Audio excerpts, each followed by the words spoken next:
Let's go to the UK, where the BBC are saying that 500 staff will lose their jobs over the next 2 years to help them with their bottom line. But it's not all bad news for the BBC. They can't afford to pay 500 staff who they're letting go, but they can afford to spend £800 million a year on diversity programs, you know, the stuff that really matters. £80 million a year. Sorry, did we say BBC or ABC? Because this sounds remarkable. It's just like you got the currencies. Oh, it's the same all over the world with national broadcasters. Yeah. Joe, correct me if I'm wrong, but is the BBC eventually firing staff and just replacing them with newer, woker DEI hires instead?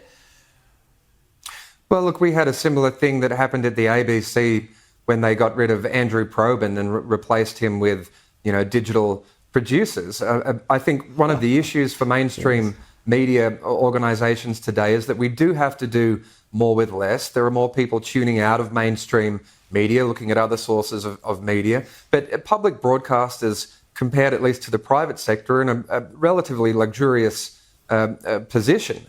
And you'd think that if there are going to be cuts, if they're going to lay people off and journalists are going to be out of work, you'd at least think that they're managing their budgets effectively and not wasting it on diversity programs. So those are my thoughts on that.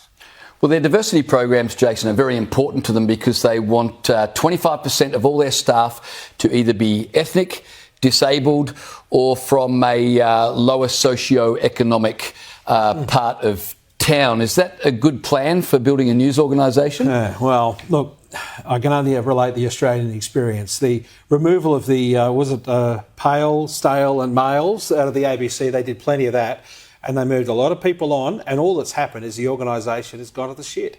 And the whole problem, I think, with the ABC at the moment is it's got too many people. I mean, it might have a lot of diversity, but it doesn't have a lot of integrity. And the diversity they always talk about, it's always about skin colour, or it's always about ethnicity or accents or whatever. It's never about diversity of views. And, I would think the British public probably would love to see its national broadcast, which, by the way, is vastly better than our national broadcast in this country and more popular and viewed. But I think they'd like to see it diverse in its attitude as opposed to just looking at things, because things are a little deeper than skin deep. And it's quite amusing to watch what we know doesn't work in Australia now go on in other parts of the world. And, God help the BBC, because it actually kind of matters to the world, the BBC, and it's tragic in a way that they're going to screw that one up too. Yeah, it does. Jason and Joe, thanks for joining me tonight. Appreciate your time.